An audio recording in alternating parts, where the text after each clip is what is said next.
پڑھو بما فضل اللہ بعضهم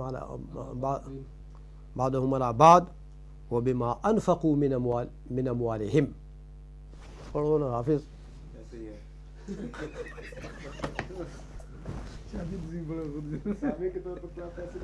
الرجال قوامون علی النساء بما فضل الله بعضهم على بعض وبما انفقوا من اموالهم فالصالحات قانتات. بس ہو گیا. یہ دو چیزیں اللہ تبارک و تعالیٰ نے یعنی رجل کی افضلیت اس کو کہیں یا اس کو گویا کہ نگران کہیں، تو یہ دو چیزیں جو ہے اللہ تعالیٰ نے اس کی علت بیان فرمائی ہے.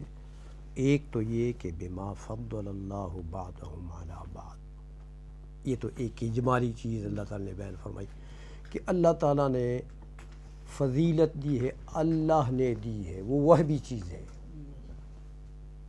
بعضهم علی بعض یعنی رجال کو نساء پر، بعضهم علی بعض سے یہ مطلب کہ رجال کو نساء کے اوپر اللہ نے اپنے فضل سے وہ ہے کہ فضیلت عطا فرمائی. اب وہ بہت سی چیزیں ہیں کہ اللہ تعالیٰ نے کن کن وجوہ سے وہ بھی فضیلت جو ہے وہ عطا فرمائی ہے مرد کو عورتوں پر. وہ سب آپ جانتے ہیں کہ مرد جہاد بھی کرتا ہے، مرد امام بھی بنتا ہے، مرد بہت سے کام کرتا ہے جو عورت نہیں کر سکتی. سمجھ میں آ گئی. تو اور دوسری چیز جو بیان فرمائی ہے وہ بما انفقوا من اموالہم، کہ یہ مرد جو ہے یہی وہ لوگ ہیں جو اپنا مال جو ہے وہ عورتوں پر خرچ کرتے ہیں. تو انفاق بہت بڑی چیز ہے. پیسہ دینا کسی کو، کسی پر خرچ کرنا یہ آسان کام نہیں ہے. تو جو مشقت کی اور خون پسینے کی کمائی ہے وہ مرد جو ہے کماتا ہے اور ان کے اوپر ان کو کھلاتا ہے. اب یہ صلاحیتیں جو ہے یہ عورت میں نہیں ہے. زورا زوری عورت پیدا کرے، آج کی عورت جو ہے کر رہی ہے ہاں، لیکن یہ کہ اللہ تبارک و تعالیٰ نے اس کے ذمے یہ نہیں ڈالا ہے. صحیح. تو وہ کرے تو اپنے آپ کو رسوا کر رہی ہے یا کرا رہی ہے. تو یہ چیزیں ہیں. اب مرد میں یہ صلاحیت ہے کہ وہ 4 عورتوں کا انفاق برداشت کر سکے، اخراجات برداشت کر سکے، اور اس کی حقوق زوجیت بھی ادا کر سکے. کیونکہ اللہ نے اس کا بدن بنایا ہے تو اس مشینری کا بھی اللہ کو علم ہے. اور اسی اللہ نے کہ ما طاب لکم من النساء مثنی وثلاث ورباع فرمایا ہے. جس نے اس کا بدن بنایا، حقوق زوجیت جو اللہ تعالیٰ نے اس کے ذمے لگائے ہیں، تو یہ مشینری بھی اللہ نے بنائی ہے نا، اس کو پتہ ہے. دیکھو نا، 5ویں کی اجازت اللہ نے نہیں دی ہے، اس لیے کہ 5ویں کی صلاحیت اس میں اللہ نے نہیں رکھی ہے. اگر وہ ایک وقت 5 کر دی تو کام خراب ہو جائے گا. 4 کی بھی پھر پورے حقوق ادا نہیں ہوں گے. حقوق زوجیت کی بات کر رہا ہوں. تو اس لیے یہ تو وہی چیز ہے. اور باقی انفاق اور اخراجات برداشت کرنا، بیسکلی آپ کہہ رہے ہیں کہ اللہ تبارک و تعالیٰ نے مرد میں یہ صلاحیتیں رکھی ہیں، انفاق کی بھی اور زوجیت کے حقوق ہیں اس کی بھی. اس لیے اللہ تبارک و تعالیٰ نے مرد کو اجازت دی ہے. ضرور نہیں کیا ہے کہ تو ضرور 4 تو نے کرنے ہیں. آگے فرما دیا کہ فَإِن لَمْ تَعْدِلُوا فَوَاحِدًا. عدل اس کے لیے شرط ہے، عدل بین النساء اس کے لیے شرط جواز 4 کے لیے. کیونکہ صریح فرما دیا کہ اگر تم عدل نہیں کر سکو گے تو ایک ہے بس، پر ایک کی اجازت ہے تمہیں بس. تو یہ اجازت 4 زوجات کی جو ہے یہ مشروط ہے، اس میں کنڈیشن ہے، یہ وداؤٹ کنڈیشن نہیں ہے.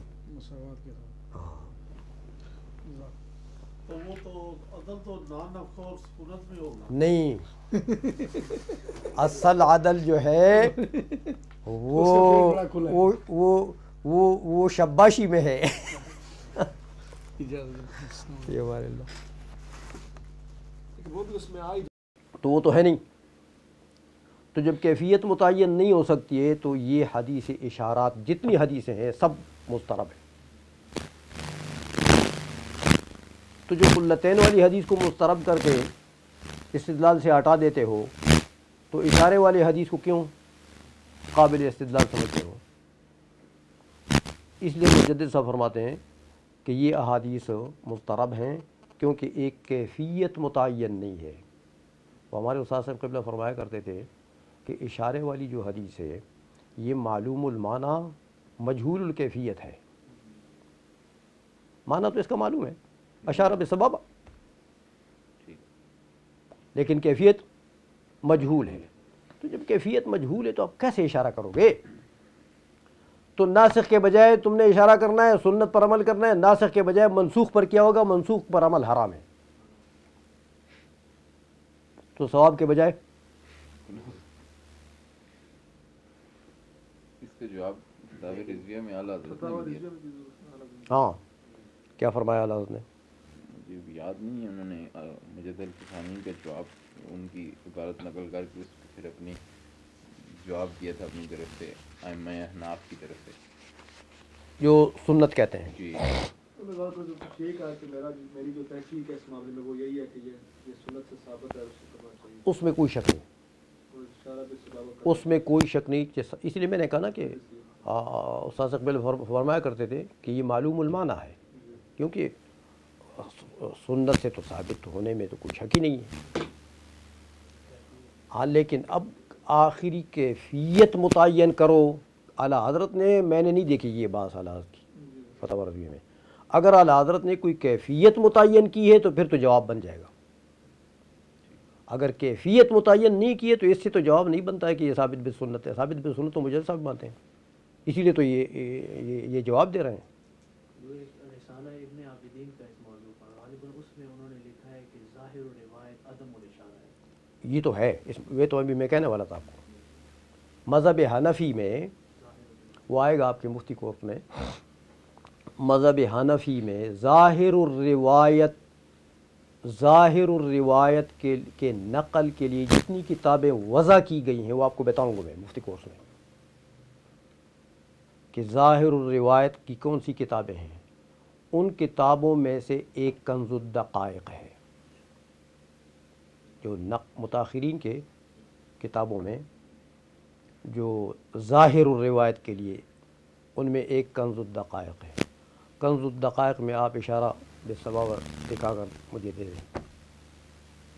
وَبَسَطَ أَصَابِعَهُ، یہ عبارت ہے کنز کی. پھیلا دے یہ ران کے اوپر انگلی بچھا دے. اب بست اگر ظاہر الروایت ہے تو پھر اشارہ کیسے ہو سکتا ہے؟ سمجھ میں آ گئی ہے؟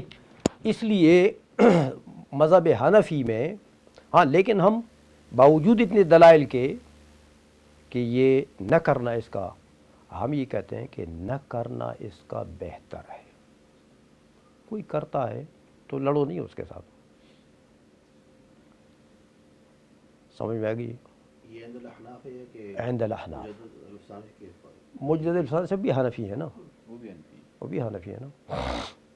لیکن ان سے جو متقدمین احناف ہیں وہ تو اس کو سنت ان سے روایت ہے. وہ جناب لکھا ہے سنت، تو اتنی کتابوں نے لکھا ہے کہ جس کا کوئی شمار ہی نہیں ہے. فقہ کی کتابوں میں وہ اشارہ بالسبابت و سنت هو الاشارۃ بالسبابت، کافی عبارتیں ہیں. دلیل نہیں. لیکن عند تحقیق جب آپ ان دلائل کو لے جائیں گے تحقیق کے میدان میں ٹھیک. تو پھر وہی جو مجدد صاحب والی بات ہے، یہ بڑی تحقیق کی بات ہے. یعنی اس کا مطلب ہے سنت ہے لیکن اس کی کیفیت مجہول ہے. ہاں کیفیت مجہول. اس لیے میں نے کہا نا، استاد صاحب فرمایا کرتے تھے کہ معلوم المعنی ہے لیکن مجہول الکیفیت ہے. تو بہتر ہے نہ کرنا، کہ ایسا نہ ہو کہ کہیں ہم منسوخ پر عمل کر ڈالیں. اور دیکھیں اس کا کرنا کوئی فرض واجب تو ہے نہیں کہ اگر آپ نہیں کریں گے تو نماز میں خلل آ جائے گا، رکن میں سے جائے گا۔ کوئی رکن تو ہے نہیں، تو جب کرنے سے نقصان کا خطرہ ہے نہ اور نہ کرنے سے کوئی خطرہ ہی نہیں ہے کرنا بہتر ہے۔ تو نہ کرنا بہتر ہے نا۔ تو اس کا مطلب یہ ہے کہ آپ یا مجدد حسنی رحمۃ اللہ علیہ یہ انڈائریکٹلی کہنا چاہتے ہیں کہ ماقبل جتنے احناف تھے سب سے تسامح ہوا ہے اس میں؟ نہیں، نہ مجدد صاحب نے یہ کہا ہے نہ میں نے یہ کہا، یہ آپ نے کدھر سے لیا؟ تو پھر انہوں نے اس کو مجہول الکیفیت نہیں جانا، ان سب نے کہا کہ یہ سنت اور مستحب۔ انہوں نے دیکھیں، انہوں نے نقل کی ہے وہ چیز جو اجماعی مسلم ہے، جو ہم بھی مانتے ہیں، جو مجدد صاحب بھی مانتے ہیں، جو امام صاحب بھی مانتے ہیں، جو ہمارے مذہب کے مجتہدین اور اصحاب ترجیح تک سب لوگ مانتے ہیں۔ بس اشارہ کرنا۔ بس وہ کہتے ہیں وہ اشارہ بالصواب، سمجھ میں آئی؟ یہ مقام ہے اشارہ بالصواب کا، انہوں نے مقام بتایا ہے کہ یہ جگہ ہے اشارہ بالصواب کا۔ اب کرے کوئی نہ کرے، سمجھ میں آ گئی نہ؟ اگر انہوں نے اس کو کوئی سنت مؤکد بھی لکھا ہو، سنت مؤکد بھی لکھا ہو، تو پھر بھی مجدد صاحب کی بات بھی غلط ہو جائے گی، ہماری بھی ساری غلط ہو جائے گی۔ لیکن جب سنت مؤکد بھی نہیں لکھا، فرض واجب سنت مؤکد کچھ نہیں لکھا، مستحب کے درجے تو آپ کے پاس کیا رہ گیا؟ مستحب استحباب کا درجہ، سنت زوائد کا درجہ رہ گیا آپ کے پاس۔ اب جب سنت زوائد کو آپ ادا کرنا چاہتے ہیں، ٹھیک ہے کریں، ہم تو لڑتے نہیں آپ سے، لیکن آگے بھی دوسرے تصویر کا دوسرا رخ بھی دیکھیں، منسوخ پر ہو۔ ہاں، کہ اگر دوسرے گڑے میں نہ پڑ جائے۔ پھر یہ اصل سوال پیدا ہوتا ہے کہ کیا اس ضمن میں ناسخ و منسوخ حدیث جو 100 سے زیادہ روایت اس میں ہیں، تو اس میں نہیں معلوم نا، تاریخ نہیں معلوم نا، تاریخ نہیں معلوم نا۔ اس پر میں نے مفتی اقتدار نعیمی صاحب کو بھی فتویٰ دیکھا تھا، وہ میں کل کتاب لے آؤں گا، اس میں انہوں نے کافی لمبی بحث کی تھی، کیا؟ 10-15 پیجز پر انہوں نے دلائل دیے تھے کہ یہ سنت ہے باقاعدہ، اور امام اعظم سے بھی نقل ہے اور اس کو کرنا ہی وہ ضروری ہے۔ نقل کا کون انکار کرتا ہے بھائی؟ یہ تو ابھی 1000 کتابیں بتا دوں کہ شرح وقائے نے بھی لکھا ہے، آپ نے پڑھا ہے، درسی کتاب ہے، ہدایہ نے بھی لکھا ہے، لکھنے کا تو کوئی انکار نہیں ہے، ٹھیک، وہ اس لیے لکھتے ہیں کہ احادیث میں یہ چیز آئی تو ہے نا، اس کا تو انکار نہیں کوئی کر سکتا کہ احادیث میں یہ ثابت نہیں ہے۔ بس کیفیت موجود ہے۔ صرف جب آپ تحقیق، یہ بات تحقیقی ہے، مجدد صاحب نے جو بات کہی ہے، جب تحقیق کے میدان میں اس کو لے گئے ہیں کیفیت ہے۔ تو معاملہ جو ہے وہ حقیقت پھر یہ نکل آئی ہے۔ ٹھیک، اچھا، بات سمجھ میں آ گئی ہے؟ جی، جی۔ تو یہ عقود کی بات ہو رہی تھی، تو عقود کی جو دلالت ہے اپنے معنی پر، اپنے وہ عدد مخصوص پر، یہ کیا چیز ہے؟ یہ دلالت وضع، غیر لفظی، سمجھ میں آ گئی ہے؟ جی۔ وہ اشارات، یا دیکھیں آپ زبان سے کچھ نہیں کہتے، کسی کو آپ کہتے ہیں، کیا سمجھ لیا آپ نے؟ ہاں، اس کو بلا رہے ہیں کہ ادھر آئیں، یا سمجھ، یا کوئی گونگا ہے، گونگے کے کوئی معروف اشارات ہیں جس کو لوگ سمجھتے ہیں، سمجھ آئی؟ جی۔ وہ اگر پانی مانگتا ہے تو کچھ یوں کرتا ہے، کوئی کھانا مانگتا ہے تو، سمجھ آئی؟ تو اس قسم کے یہ جو اشارات ہوتے ہیں یہ اپنے خاص معنی پر دلالت کرتے ہیں کہ نہیں کرتے ہیں؟ کرتے ہیں، تو یہ اشارہ کوئی لفظ تو نہیں ہے، ہاں، تو یہ دلالت کون سی ہوئی؟ وضعی غیر لفظی۔ ہاں، یا اسی طرح نصب جو ہے، مائلسٹونز، ہاں، وہ جو آپ کے سڑک کے اوپر یہ جو مائل بتانے کے لیے وہ آپ پہلے زمانے میں پتھر چونکہ رکھتے تھے نصب کا پاکستان میں تو اب آج بھی وہ بت کے لگے ہوئے ہوتے ہیں، اس کے اوپر لکھا ہوتا ہے یہ فلان جگہ اتنی میل ہے، اتنی میل رہ گیا، اتنی میل فلان جگہ ہے. تو وہ جو پتھر لگا ہوا ہے وہ پتھر دلالت کر رہا ہے، وہ نقش نہیں، وہ جو اس کے اوپر لکھا ہوا ہے اس کو پرے کرو. نقوش کی تو بات گزر گئی ہے، وہ خطوط نہیں جو اس کے اوپر لکھے ہوئے ہیں، وہ جو محض سفید پتھر وہاں پر وہ نصب کرتے ہیں، وہ پتھر دلالت کر رہا ہے کہ ایک میل ختم ہوا، دوسرا میل شروع ہو رہا ہے. یہاں سے ایک میل ختم، دوسرا شروع. جب آپ نے اس پتھر کو دیکھ لیا تو آپ کو پتہ لگ گیا ایک میل تو ختم ہو گیا، دوسرا شروع ہو رہا ہے. تو یہ جو اس مفہوم کے اوپر دلالت ہے اس پتھر کی، یہ کیا ہے؟ دلالت وضعی غیر لفظی. اب اس پتھر کو اسی مقصد کے لیے وضع کیا گیا تھا نا، سمجھ آ گئی؟ تو یہ ہے وہ نصب. یہ چار چیزیں ہوئی، خطوط، عقود، اشارات، نصب.